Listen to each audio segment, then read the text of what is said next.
Chapter 12, The City of Legions. Oh, we're still here. Interesting. Ah, CAISSA left us behind. Makes sense. I mean, if there was an attack, he's not going to take you in and potentially lose you as well when he's just maybe lost his dad, potentially? It kind of makes sense. CAISSA left me behind, something I didn't expect. And now I was lying in an unfamiliar bed, staring at an unfamiliar ceiling. An ugly ceiling at that, worn out with bits of it peeling off and crumbling at the corners. I rolled to my side, draping an arm over the edge of the bed, squeezing my eyes closed to shut out the decay. CAISSA, you idiot. How could you leave me here? I'm going with you! No, you're not. You're staying here where it's safe. Are you kidding?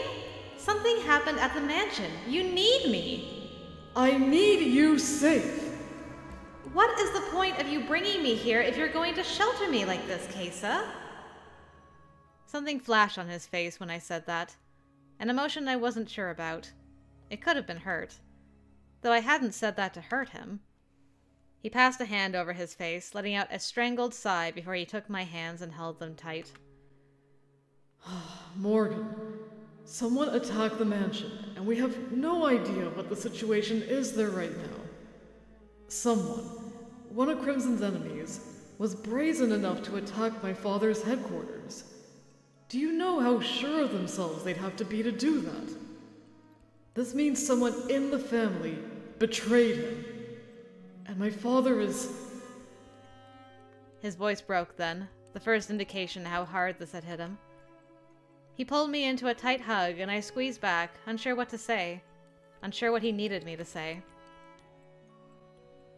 You're all I have left. Please, stay somewhere safe. I can't treat you like some invincible vanguard for the family. You're more than that. I can't lose you too. Please. My throat constricted, and I wasn't sure I would be able to speak. What good is it if I'm safe and lose you? He pulled away and smiled, gently cupping my face. I'll have Jack and Veli with me. There's no one who will be able to withstand that. We need to go assess the situation and get any of our people out.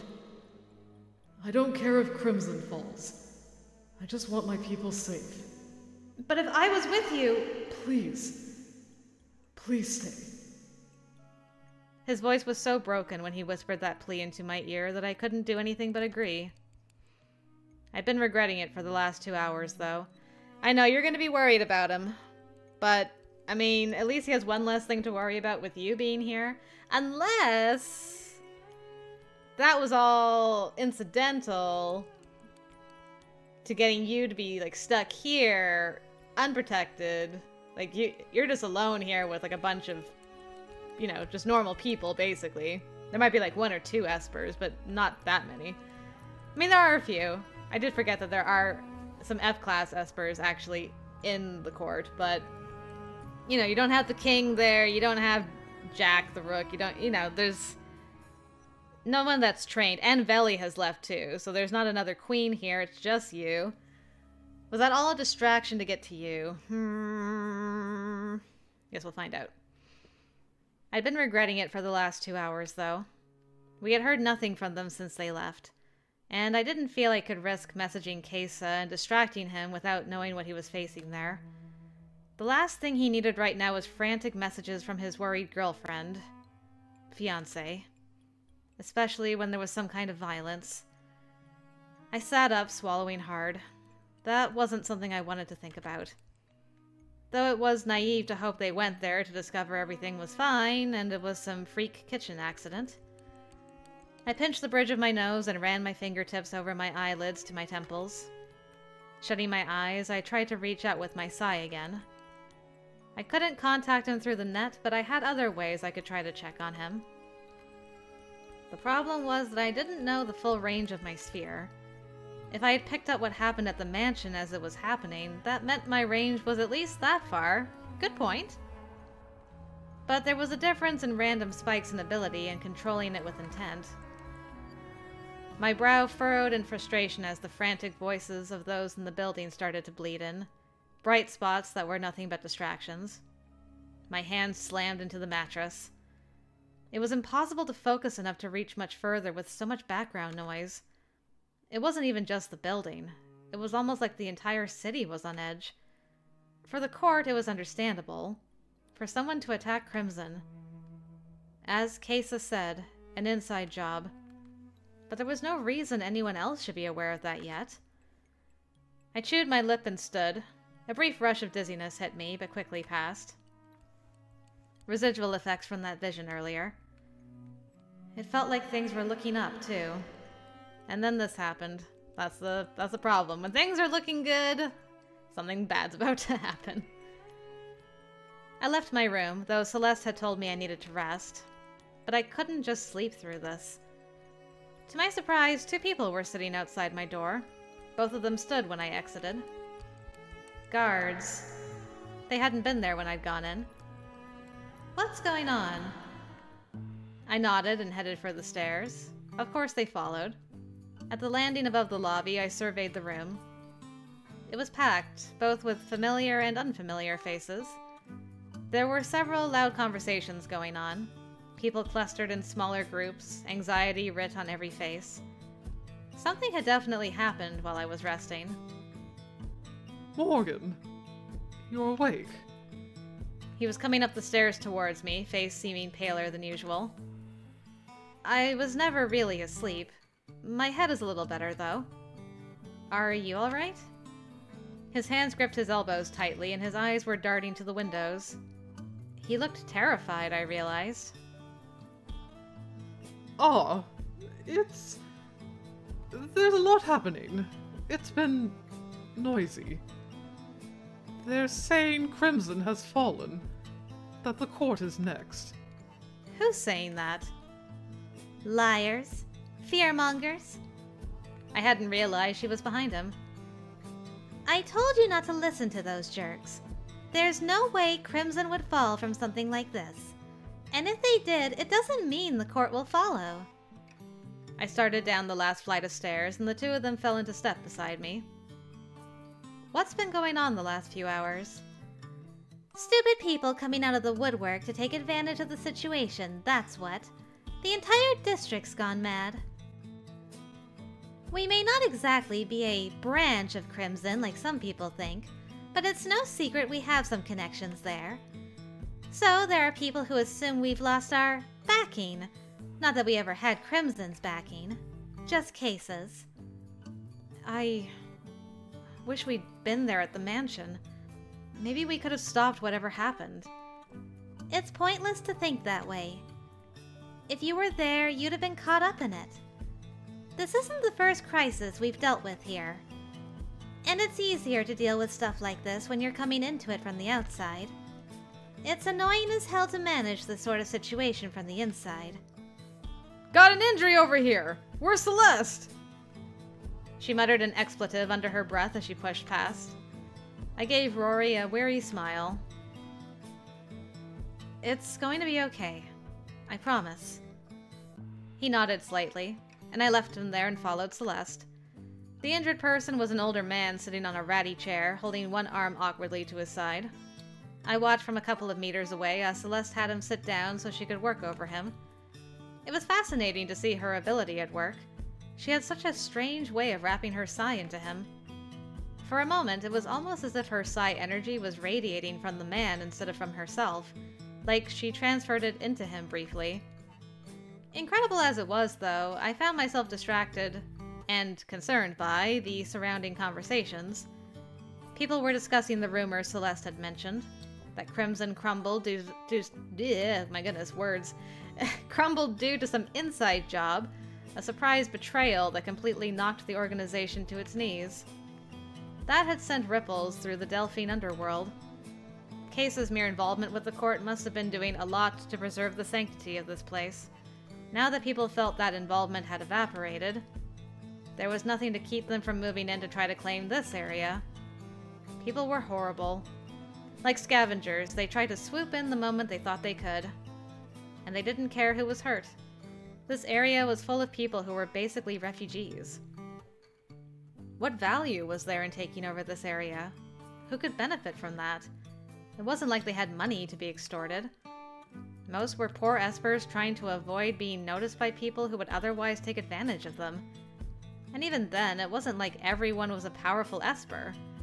A lot of them were old, others were very young, many were ill or in poor health. I guess the attackers had to know that, or they'd have been too afraid to attack in the first place. There was so much about this situation that frustrated me. At this rate, they'll just pick us off one by one. That's probably what they're after, right? You know how much people like us go for? Go for? Is that what the purpose of this is? Experimentation again.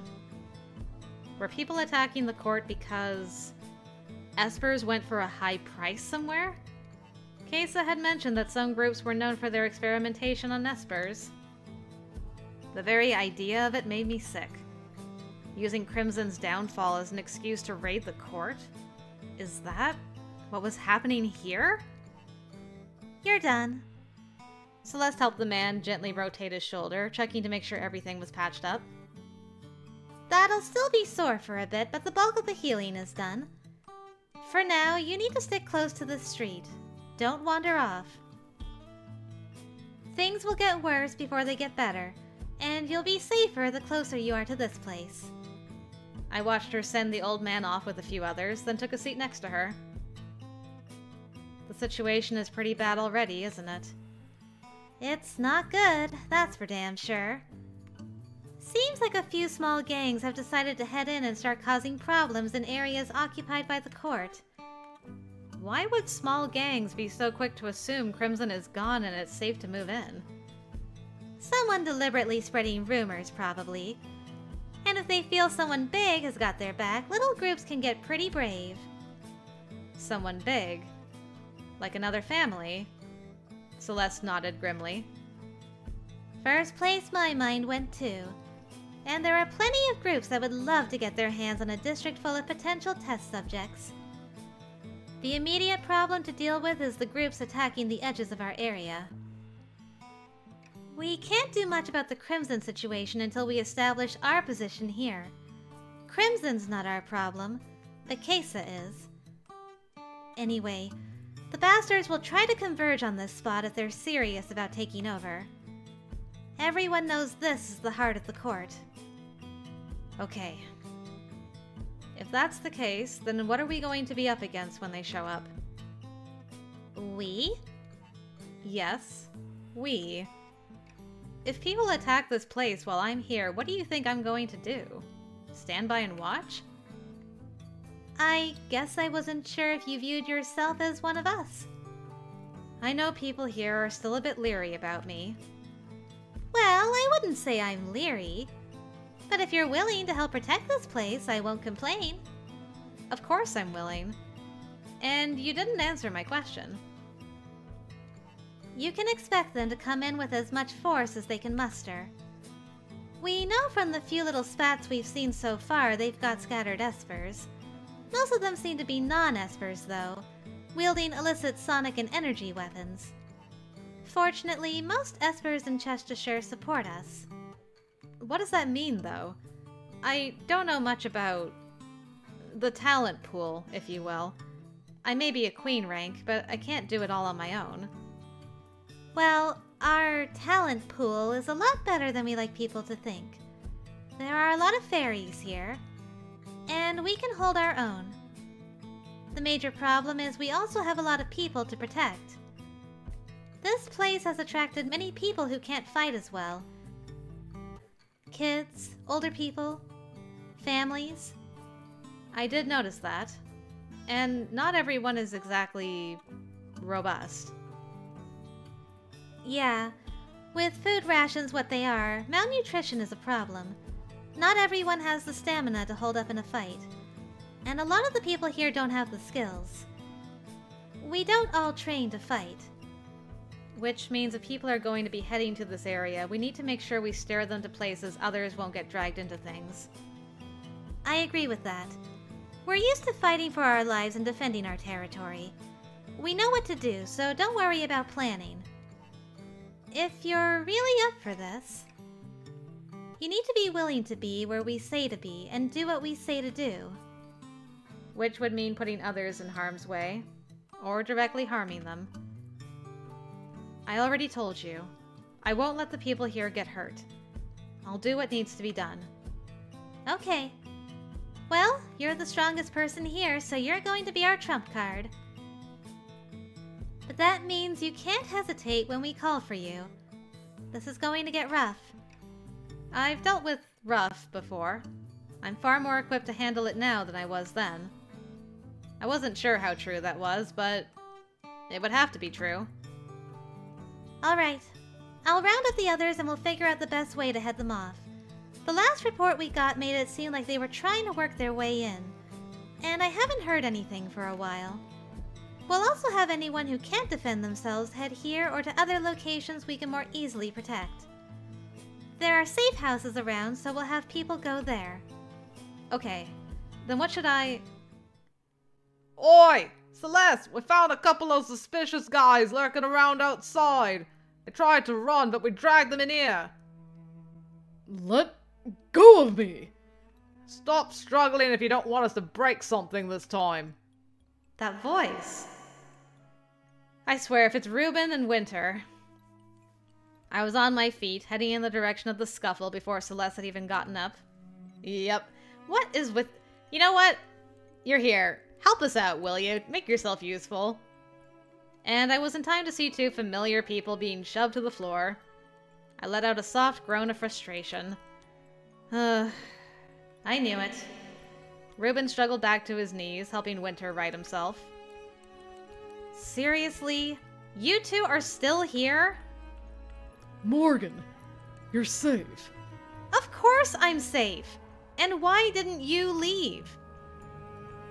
You know these two? Yes, I do.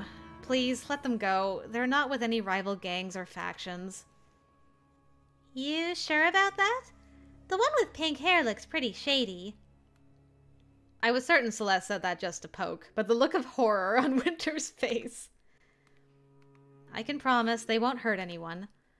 The two men who'd brought them in stepped back, allowing Reuben and Winter to get to their feet.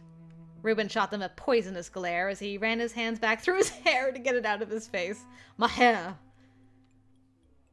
You didn't answer me, Detective Kellner. Detective? Do we even have detectives here? They're from the Triad. They were investigating my sudden disappearance. Oh, this is going to be good. I think I need to hear the full story behind it. Maybe we can find somewhere quiet to talk? We had a lot of other things to worry about, so the explanation from Winter and Reuben was brief. After hearing about my conversation with Winter, Reuben hadn't been convinced I wanted to stay here. I was getting a really good picture of why he'd ended up tracking me halfway across the planet. He was, in a word, stubborn. Stupidly stubborn. Really? Is that all there is to it? Do we have to be stubborn on his route to match his stubbornness? Questions. So they had stayed, and now, with the situation what it was, they might not be able to leave safely until everything was resolved. Not that Reuben seemed to care as much about that as I expected.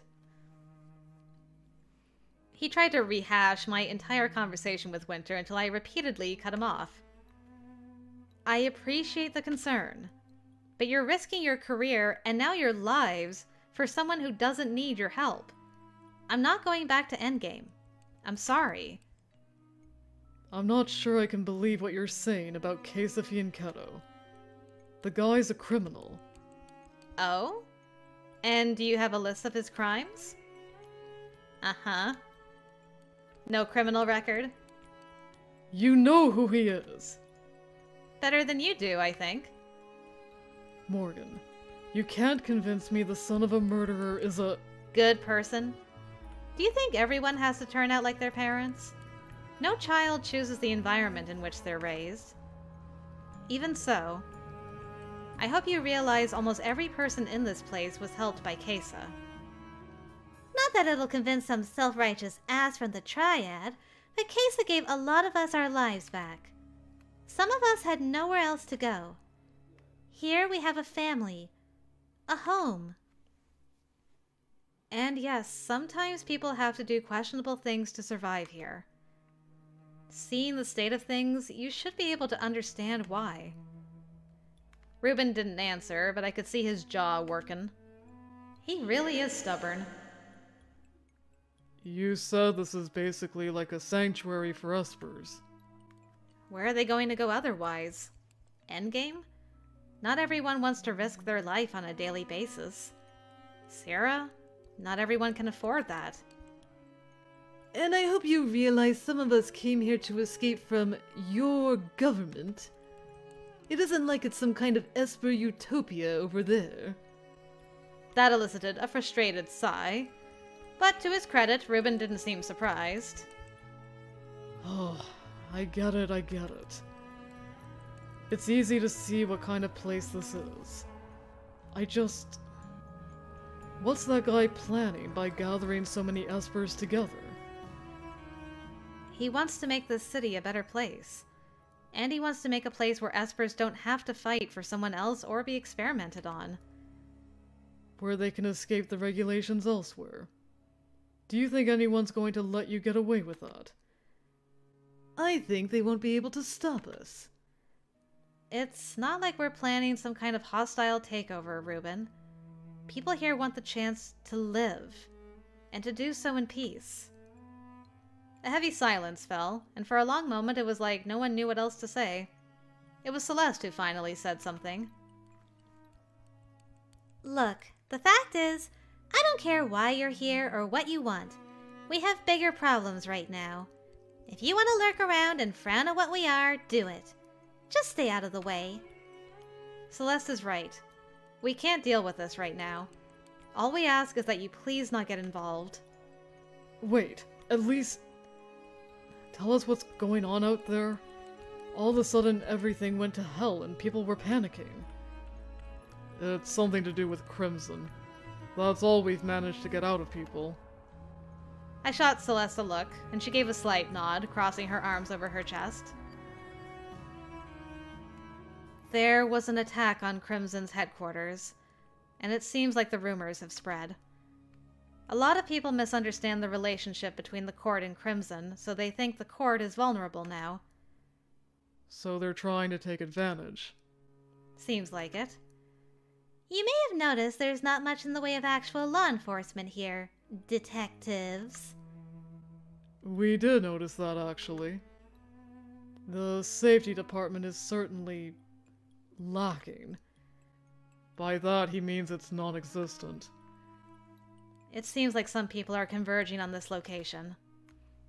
An awful lot of test subjects here just waiting to be shipped off to be experimented on, after all. So you're going to fight, Morgan? I am. Isn't that the exact reason you didn't join Endgame? Because you didn't want to fight? Oh, I like this. She's not stubborn or analytical in this route, but I like the fighting because I choose to is different, not because I'm forced to. Not because I'm part of an organization that is like, this is your job now.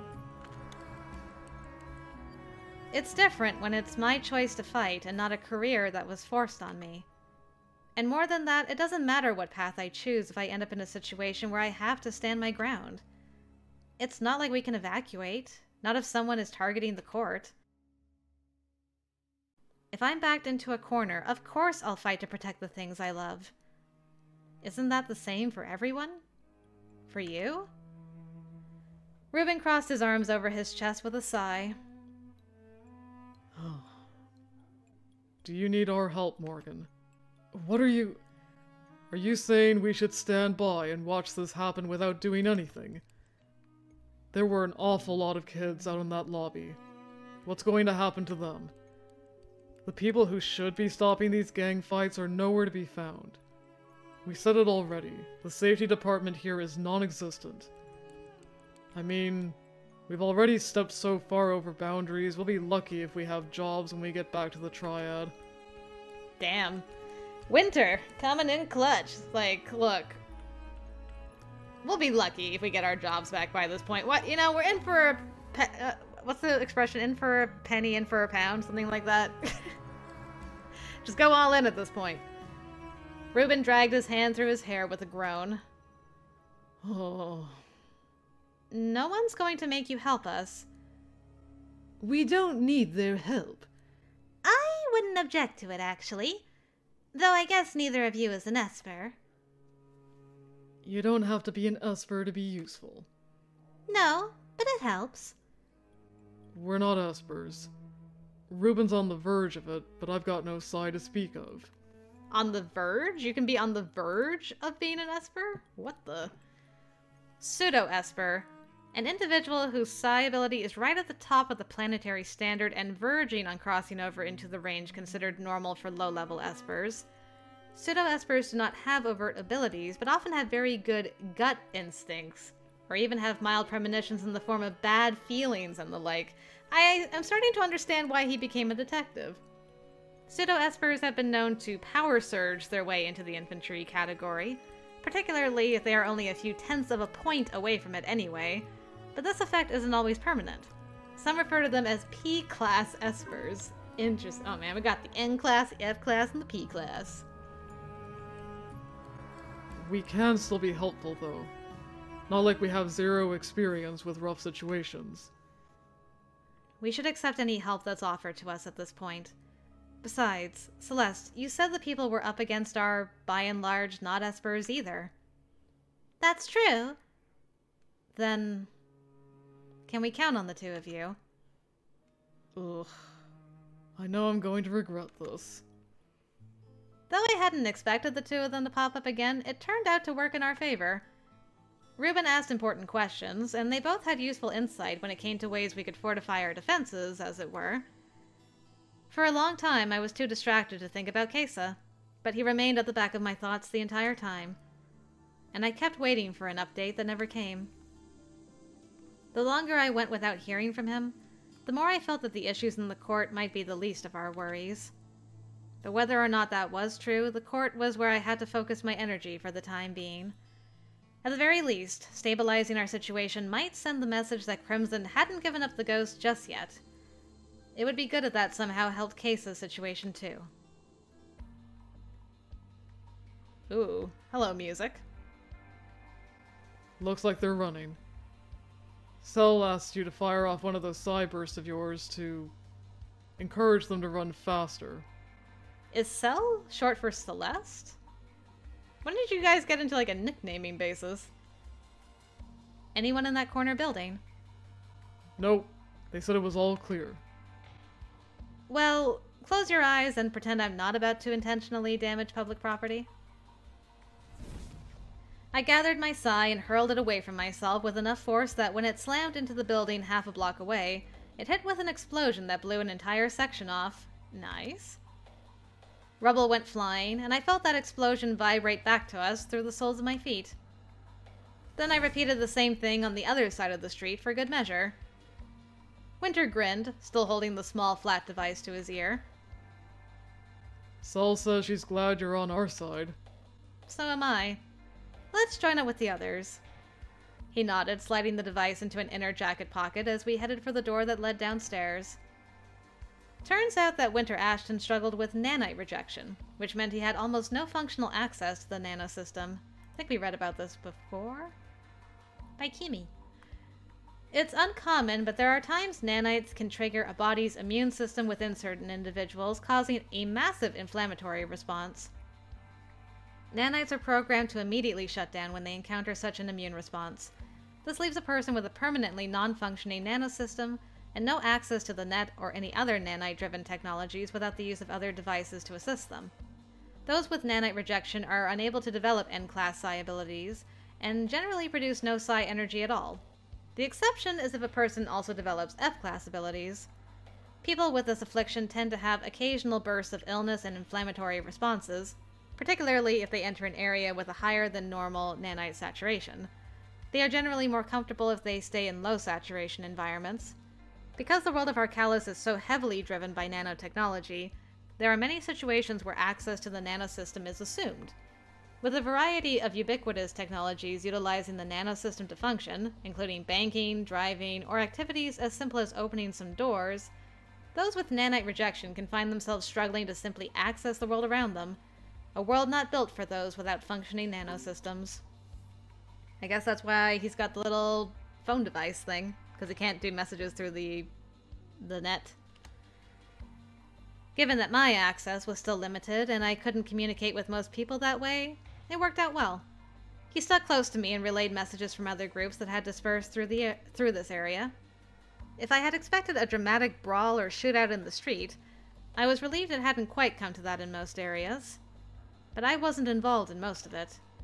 I'd been relegated to sniper duty from a central rooftop where I fired off cybursts on Celeste's command. It was amazing how quickly people would retreat when someone with the alarming ability to destroy half a building in one shot was making her presence known. Not sure how I feel about being the designated cannon, but if it works, I guess. It also helped that when a few men managed to position themselves behind a large truck as cover from which to shoot at some of our people, I could just relocate the truck. It was hard to stage a shootout when you didn't have reliable cover.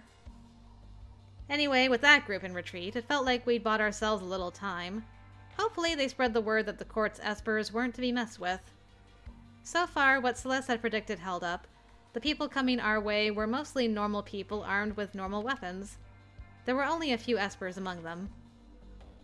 Despite my training with Jack, I hadn't realized what rooks were capable of until I saw Rowan dart out of the shadows faster than my eye could follow and knock out 3 people before any of them had time to react. Damn.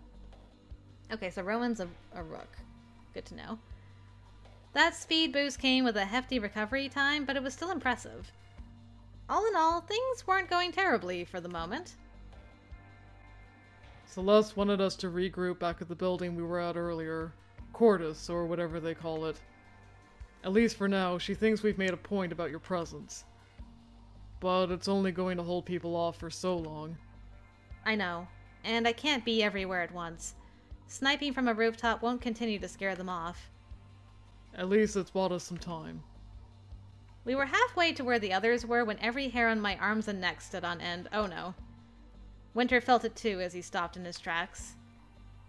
What is... Whoa! You teleported here? There was a bright flash and crackle. The 2 of us staggered back in surprise as Veli came reeling out of the web of light and straight into me. We collided painfully and headed for the ground. Winter tried to catch me, but the best he managed was to break my fall. Well, thank you. For a moment, the 3 of us didn't move. It was the sound of Veli's groan that set me in motion, trying to scramble from under him to get a look at his face. Veli! Veli! He looked terrible. Ashen, dirty, and bruised. Winter, get a hold of Celeste! Now! I cradled Veli carefully, unsure just how hurt he was. There was blood, but I didn't see any major injuries.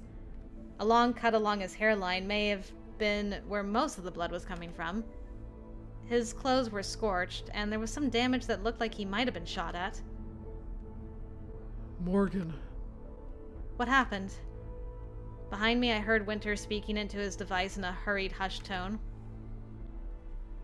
Morgan. The manor. There was an explosion. It was just like your vision. Karis is missing. We think he's dead. His office was obliterated. There was nothing left. CAISSA? Veli struggled to sit up, his expression angry. I did my best to help him. That fool! CAISSA? He's one of them, that's for damn sure. CAISSA turned himself over to them so we could get the others out. Oh, CAISSA, you idiot! What? CAISSA did what? Veli, where is he? Veli winced as my voice rose in panic. I was almost shouting, but I couldn't stop. Tell me he's alright! Where is he now? What are they going to... I don't know, damn it! CAISSA turned himself over and ordered the rest of us out. CAISSA, I know you're thinking about people, but you're the leader. You can't just turn yourself over like that, you crazy person. And we didn't get far before they decided to get rid of us too. I have no idea where the hell he is or if he's alright. Happy? He let out a wheezing cough and curled over, gripping his stomach. I don't mean to interrupt, but maybe this isn't the best place for this discussion. Winter was right. I wanted more details. I needed them, but we had no idea how long this place would be clear of fighting. You're right. Let's get him back to Quartus. I'm sure Celeste needs to take a look at him too. Winter nodded and moved closer to help Veli to his feet. The three of us started back, and I filled Veli in on what had been going on here while they were gone. Our arrival to the apartment building caused a massive stir, as I expected. It was difficult to get people to give us space, but Veli's shouting did the trick. We helped him to one of the sofas while someone went to get Celeste. She burst in a few moments later as I was trying to get him comfortable. Rowan was right behind her, and he practically launched himself across the room, shoving me aside so he could crouch beside Veli. He bent over him, smoothing his hair aside, babbling almost incoherently as he asked if Veli was all right. I understood his panic far too well. What the hell is going on here? She was following behind Rowan, her expression dark, and worried, though she was trying to hide it. I don't have many details on what happened. What I've heard doesn't sound good. He's the only one that came back. Veli struggled to sit up as Celeste lifted his shirt to examine his wounds. I don't have any major bodily injury, Celeste. I teleported all the way from the manor. Psi fatigue, then? My head feels like it's going to split. I'll take care of it. Good. Because CAISSA wanted me to get the newbie queen back to New Albion. Oh, no, he did not. What? No way! I'm not leaving! Veli ignored me as he searched around the room, his gaze falling on Reuben and Winter. Since we'd gotten back, they had been standing to the side. Winter probably already gave Reuben an update on what Veli told us. You're that detective, aren't you? We both are. Then I'm going to ask the two of you to get her back. We'll escort you to the rabbit hole. We should be able to do that much. You'll get her back to New Albion, and we'll come back to handle things here. How are you going to get us to the tunnel? How he knew about it, I couldn't say, but given he tracked me this far, I suppose it shouldn't surprise me. I said I'm not going back. Rowan. The redhead stood up and looked my way. I took a panicked step back. Don't. I will fight back. He moved, and I almost didn't have time to react. Damn, he's fast! I dived to the side, which gave me just enough time to dredge up the desperate memory of something I hadn't done in a while, and do it on instinct. There was a flash, the sensation of the world splitting. Nice teleport, girl. And I was across the room in an instant, breathing heavily. Thank God that hadn't come with the usual nausea. I'm not going anywhere. CAISSA's last words to me were in order to get you back where it's safe. Then I'm afraid you're going to have to disobey. I'll make you go back. You can try. For God's sake, he's trying to protect you! Tell me where CAISSA is. If you don't plan to go get him back, I'll do it myself. Those weren't my orders. Threaten him or persuade him? No, we're emotional. Veli, come on, we've been through so much together. You care about this boy too. Let me go save him. You know I'm capable. Your orders have nothing to do with saving CAISSA, because he'd never think to save himself before anyone else. Especially not you. But I don't need to be saved, and I don't want to be saved. I think that even if we all set aside our personal feelings, for the sake of the court, CAISSA is necessary. We need to stabilize Crimson, make it clear the organization isn't going anywhere. Whether or not we like it, the survival of this place depends on that. And since I can't set aside personal feelings anyway, I don't want to lose CAISSA. And I know you don't either, Veli. After we get you to... Is there really time for that? We need to get to him as fast as possible. Him and Jack. If Jack's still alive, the idiot. You're an adept Esper, but you're tired and battling psi fatigue. I'm also pretty adept, and I'm not exhausted. She's right. I mean, she did throw a truck at someone earlier. I didn't throw it at anyone. She politely relocated a truck without harming any innocent individuals. My mistake. It's going to take more than throwing around some vehicles to save CAISSA. Do we know where he is right now? Somewhere here in Chestershire. They said something about an exchange. So they were working with someone after all. Then we'll find them. You and I can both mimic bishops. If the bishops we've got don't have the range to find him, you and I will do it. Veli. The court won't last without CAISSA. We need him. They're right, Phil. For a moment, Veli squeezed his eyes shut before he snapped them open and glared at me. I know that! You think I want to waste time getting this brat back to New Albion? You think I don't want to be searching for these assholes myself? Then do it! The only one arguing against it is you. Just take it as me overriding your orders. You don't have the authority to do that. We'll say I beat you up and made you listen. I dislike that option too. Then we'll say we all agreed that getting our people back was more important than getting me to New Albion. Fine. And what if we do find him? What's your plan for getting him back? I guess that'll depend on the situation, won't it?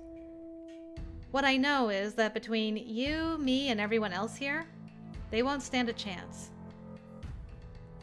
Well, I hate to break it to you, but we can't leave the court undefended, so I wouldn't count on having everyone else here with you. I will do it by myself if I have to. Veli let out a long, frustrated sigh. That won't be necessary either. At the very least, I'll be going with you. I suppose they'll have trouble taking down 2 queens, assuming we can find them. We'll find them. We have to. And then we'll get CAISSA and the others back.